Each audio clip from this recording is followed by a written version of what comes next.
Pourquoi est-ce que vous ne défilez pas, vous ? Parce que nous ne portons pas les mêmes revendications que les syndicats qui appellent cet après-midi. Donc nous, ce matin, nous nous retrouvons avec l'UNSA, la CFTC et la FAGE dans un rassemblement militant où nous avons deux débats.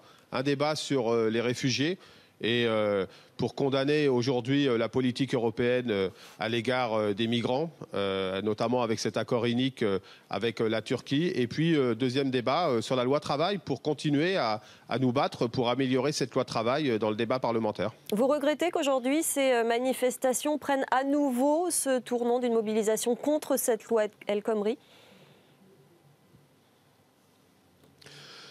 Mais la CFDT l'a dit dès le départ, la première version de la loi était totalement inacceptable. Nous l'avons combattue, nous avons fait des propositions fortes pour qu'elle soit réécrite en obtenant un délai supplémentaire. Elle a été réécrite. Aujourd'hui, elle apporte deux ambitions. D'abord, développer le dialogue social dans les entreprises. C'est absolument nécessaire pour adapter la situation des salariés à la situation des entreprises, pour qu'on développe des droits au plus près des salariés. Et puis, deuxième point, le compte personnel d'activité qui crée des droits attachés aux salariés et non pas à leur statut. Et d'ailleurs, une de nos revendications aujourd'hui, par exemple, c'est d'élargir ce compte personnel d'activité aux salariés des chambres consulaires, qui sont 43 000 salariés et qui n'ont pas les droits comme la pénibilité, le compte personnel de formation, qui aujourd'hui ne sont pas comptabilisés dans ce compte personnel d'activité.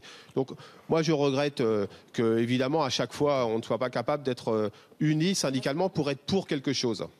Laurent Berger, vous savez qu'on craint des débordements et des violences comme à l'occasion des dernières mobilisations. Les services d'ordre internes aux organisateurs des différentes mobilisations ont été pointés du doigt.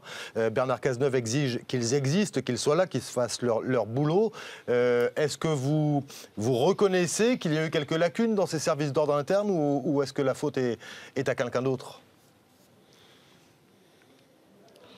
Vous savez, moi, je me garderais bien, dans une manifestation à laquelle nous ne participions pas, de condamner tel ou tel service d'ordre. Ce que je sais, c'est que les violences sont condamnables. Il ne faut pas confondre les revendications portées par des militants, même si par certaines d'entre elles, je ne les porte pas, je ne les partage pas. C'est normal qu'on puisse exprimer son point de vue, y compris dans la rue. Mais par contre, les violences sont condamnables et sont inacceptables. Et donc, je crois qu'il faut en appeler au respect des biens et des personnes. Et donc, à la fin des violences. Et après, effectivement, les organisateurs ont une part de responsabilité. Ce ne sont pas les seuls quand même. Je pense que la responsabilité, elle est commune, c'est-à-dire d'essayer d'apaiser dans notre société les tensions qui sont existantes. Laurent Berger, très très rapidement, que pensez-vous de l'incursion de militants du mouvement Nuit debout dans ces défilés du 1er mai aujourd'hui ? Mais vous savez, tout le monde a le droit de participer aux initiatives qu'il entend. Aujourd'hui, dans notre débat, il y aura des migrants qui participeront au débat que nous organisons tout à l'heure. Vous savez, moi, je pense qu'il y a une aspiration des citoyens à prendre davantage de place dans les choses qui les concernent. Tant mieux. Mais c'est pour ça qu'il faut cette loi, parce que dans cette loi, il est prévu que les salariés dans les entreprises, à travers leur organisation syndicale, pèseront davantage sur les choix qui les concernent.